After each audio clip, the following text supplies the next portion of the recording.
Welcome back to Muggles and Mocha. We are in the middle of book 2, you guys. We started it off with a bang by covering 2 chapters last week.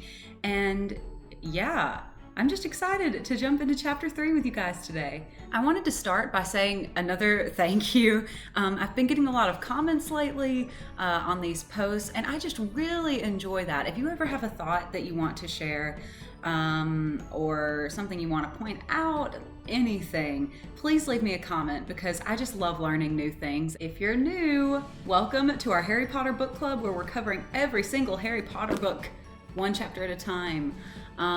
It is connected to my editing website, madisonkdarby.com, and I also write articles there. You can find the one for this week below. It is all about the Weasleys, which are who we're going to be talking about today, and as usual, I am very excited. I have a new mug to show you guys today.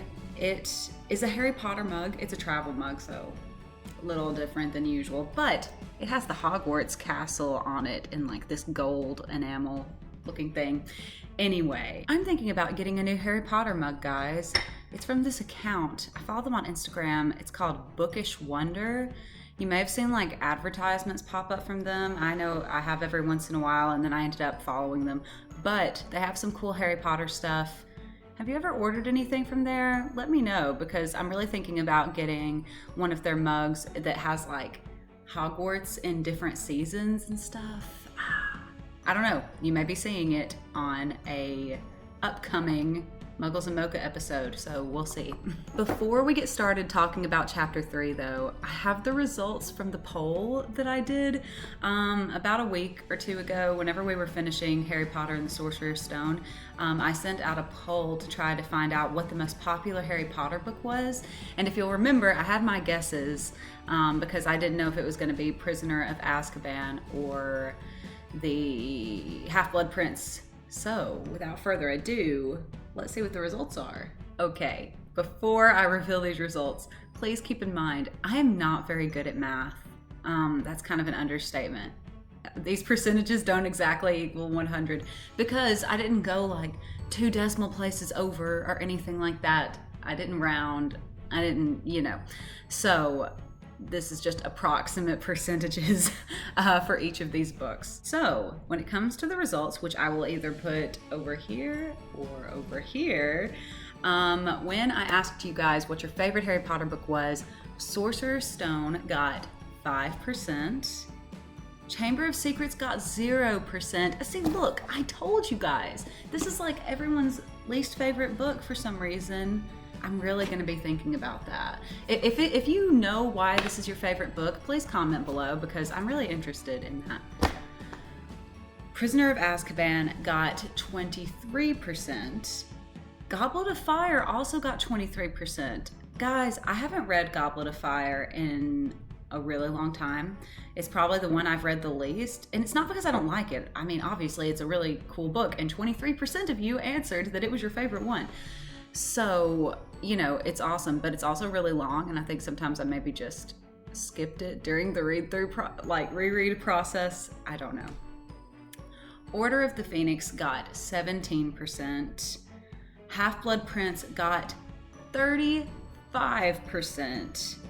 And Deathly Hallows only got 5%. That was another one I was kind of surprised about. But then, when you get to the later books, I feel like Prisoner of Azkaban they're all just so great that you gotta pick a favorite. So I was kind of surprised because I do like the Deathly Hallows, but Half-Blood Prince won. I knew it. Thank you everyone who submitted answers. I really enjoyed that, and we might do more polls in the future, like your favorite Harry Potter character, your least favorite Harry Potter character. Ooh, we're probably gonna do that one.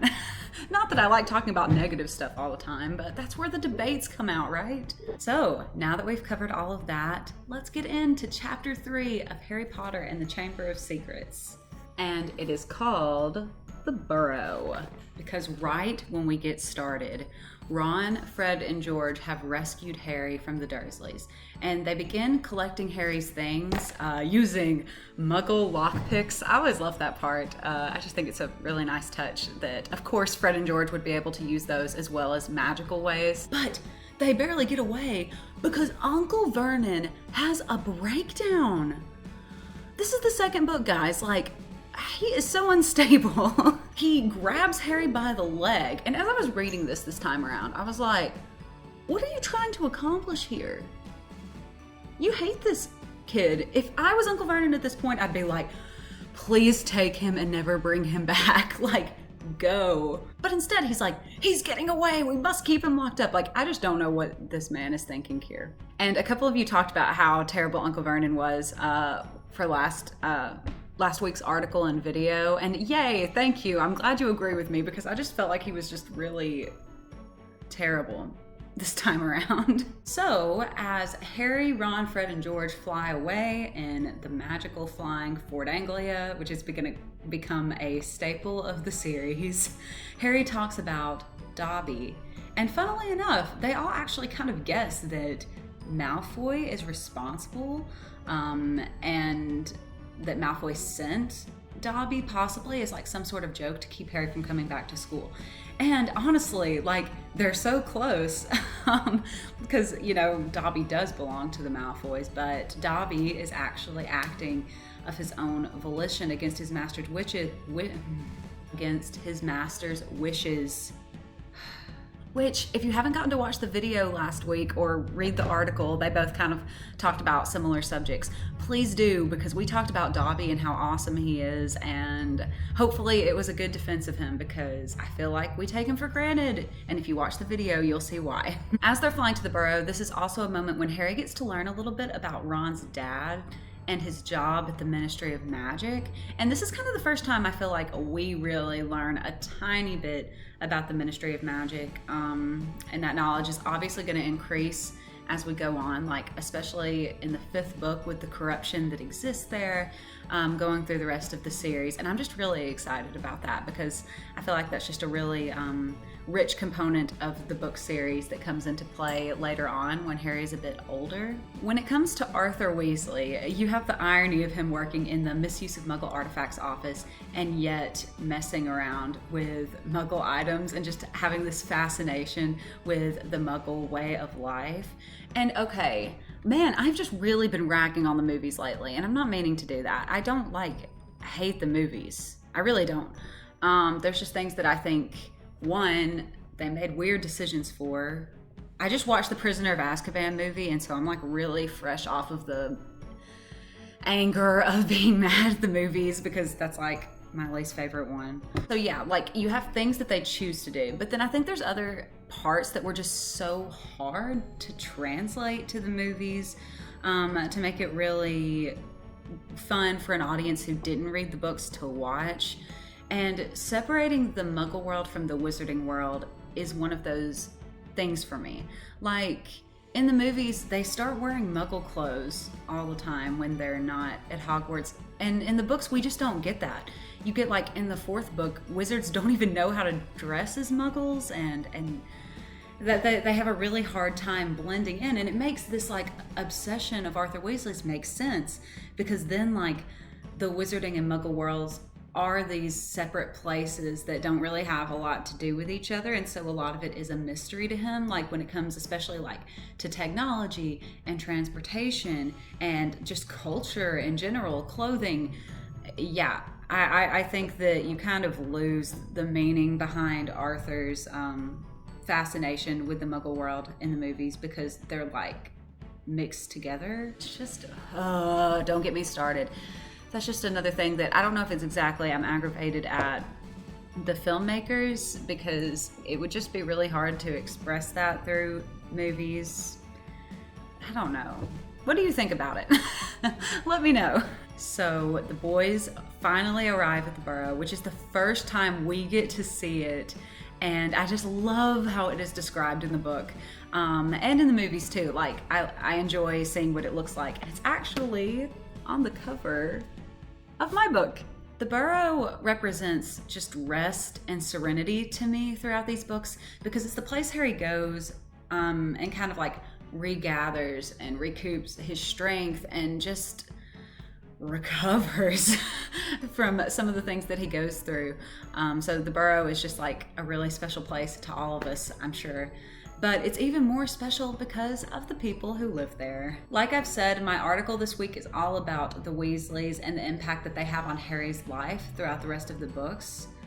My gosh, there's just so many things that can be said. And like I said, you can find that article down below. I go into a couple of the different characters, like Fred and George. Molly Weasley, of course, is just wonderful because she takes up like the mother role for Harry. You have Ginny, who Harry's gonna marry. I love this family, and just how, you know, Harry didn't have a family at all to really look at, and people who cared about him and supported him and just believed in him, and the Weasleys do that for him throughout the series, so love them, of course. Now, when the boys land, of course, Molly already knows they were gone because mother's intuition and all of that. And we get a good Molly rant right when we see her in this book. And I feel like even though she's screaming at them, right off the bat, we see the care and love Molly has for her sons. Like, obviously, this is coming from a place of just like pure fear that 3 of her sons were gone, and so was a flying car. Yeah, so obviously Molly loves her children, but this is also showing from the get-go that like she is the boss and she's not going to deal with any mess from them. And this just, you know, is played up throughout the rest of the books, how she is, you know, strict when she needs to be, is able to put fear into them, but also is just like the most loving mother we get in the series. She really is. And then I can just picture this scene because I love how after she's done like chewing them out, she looks at Harry and he backs away. And she's just so nice and like tells him she's happy to see him, immediately goes in and starts cooking him breakfast. And during this moment, we get a picture of the Weasleys' kitchen. And I just, oh my goodness, of all the things that J.K. Rowling describes, I just love how she talks about the Weasleys' house and how just full of like love it is, and hard work, and magic. It's one of like the only place besides Hogwarts that we see that is just like a magical dwelling where a wizarding family lives. I really need to drink this coffee. It is kind of hot though. It's hard drinking out of travel mugs. I think I'm gonna take the top off. Got it on my computer a little. I wish you could smell this, you guys. It's a Kroger Private Select coffee, I guess. And it is cinnamon pastry, so just like take a whiff of that. Oh gosh. So then, as they're eating breakfast, Ginny comes in, and y'all, these interactions between Ginny and Harry are just adorable. Like, they really are. And okay, I know I'm skipping ahead. I'm skipping ahead to later books. But what do you think about how they changed Ginny and Harry's kiss in the 6th? Okay, first of all, they leave out Quidditch in this book. Did you know they leave out the Quidditch World Cup? No, sorry. The Quidditch Championship at Hogwarts in the 3rd book, and that's like such a driving factor of the 3rd book. But they do that with the 6th book too, which is, I guess, why they don't show them winning and the whole kiss. I don't know. It makes me really mad. I don't need to get off on this right now because I will talk and talk and talk because just what they did to Harry and Ginny's relationship was unfair. Anyway, I need to not talk about this anymore or else we are not going to get anywhere. So just know, Harry and Ginny's relationship and kiss scene, not that that's all there is to a relationship, but it bothers me, okay? It bothers me what they did in the movies, and we're definitely going to talk about it in The Half-Blood Prince. So, in Chapter 3, we get denoming, which unfortunately didn't make it into the movies, but it did make it into the PlayStation 2 game for Harry Potter and the Chamber of Secrets. Y'all, those games were fun. I played Chamber of Secrets, Prisoner of Azkaban. For some reason, I skipped Goblet of Fire because the gameplay was kind of different. And then I did the 5th and 6th games, which were really cool. Yeah, I wish I could play them again, honestly. They were awesome. And actually, when it comes to gnoming or denoming, my brothers-in-law were very upset about that scene and not being included in the 2nd movie. Then we finally meet Arthur Weasley, and I find him to be a very calming presence throughout the books. He's just very stable. the opposite of Uncle Vernon. And he just always has like a kind word, words of advice that are not dramatic and upsetting. Like Harry comes to him during the books for a couple of different things. I just feel like the way he communicates is very serious while also being comforting. I hope this makes sense. So once Arthur and Molly get in a fight about the car, which I love how like his obsession with the Muggle world and like her anger about it or negativity toward it is just a constant battle throughout the books that is just really funny.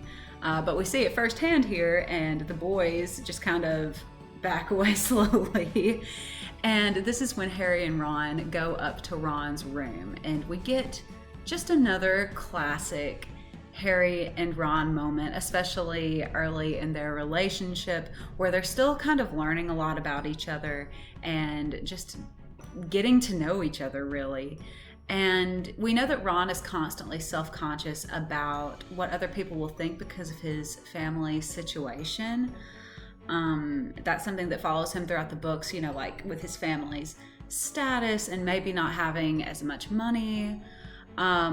It's just something that we see really bother Ron. But then every time Harry is confronted with this, and Ron is like kind of worried about his response, Harry just thinks it's the best thing ever. Like, this is his first experience with the Burrow, and he is just enthralled with what it's like and loves it. And I think it brings us to a deeper point where, you know, we kind of have Harry and Ron juxtaposed against each other, where Harry would rather be in Ron's situation, having this big family to share life with. Like, Harry has a fortune. He doesn't have to worry about money at all. And I'm sure there's times, especially early in the relationship, where Ron sees Harry pull out this money all the time and just be like, gosh, he's so lucky, you know, like, I wish my family had that. And then you have Harry on the other side who would much rather have his parents back than money or fortune or fame or whatever. And, you know, Harry can just really appreciate what Ron has, maybe even more than Ron can at this point. I'm not saying that like Ron should appreciate what he has. He's a kid, and as someone who is a part of this world, money is important, and it can be like a cause of stress and heartache. And I just wonder, you know, like if Ron just slowly sees, like, even though Harry does have all this money, money doesn't buy happiness, not to sound cliche. And Harry is just so thankful to be around this family that Ron has and has been blessed with. And I'm rambling. I know I'm rambling, but yeah. So enough rambling, but just this last conversation that they have in this chapter is so sweet. So let's read it. I'm actually going to go back a little bit because we just got to set the scene, you know? Harry stepped over a pack of self-shuffling playing cards on the floor and looked out of the tiny window. In the field far below, he could see a gang of gnomes sneaking one by one back through the Weasleys' hedge. Then he turned to look at Ron, who was watching him almost nervously, as though waiting for his opinion. "It's a bit small," Ron said quickly. "Not like that room you have with the Muggles. And I'm right underneath the ghoul in the attic. He's always banging on the pipes and groaning." But Harry, grinning widely, said, "This is the best house I've ever been in." Ron's ears went pink. So sweet. I just love those little moments, you know. So next, we will move on to chapter 4, where we're going to be introduced to people like Lockhart and Lucius Malfoy. But for now, let's not think about them. We're going to Diagon Alley. Like, I love the Diagon Alley chapters, people. I just love reading about that place, all of the different stores and the cool things that can be found there. And plus, I loved going to Universal Studios and seeing Diagon Alley. Gosh, over a year ago now. That is so sad. I really want to go back. But I'm honestly excited for The Prisoner of Azkaban because we're going to see Harry stay there for a while after he leaves the Dursleys and blows up Aunt Marge and all of that. So that's going to be really fun to see Harry live there for a while. Anyway, that is all we have for today. If you liked this video, go ahead and click the like button and subscribe to my YouTube channel because you'll get notifications whenever new videos come out. And if you're one of the new people who stuck around until the end of this video, you can also follow me on social media. My social media accounts are all connected to my website, MadisonKDarby.com, and you can just keep up with all the shenanigans we have going on around here. I'm excited to see you next time for chapter 4. Again, we'll only be covering this chapter, and it's a long one, guys, so I guess it's time to get to reading. And I will see you next week. Bye.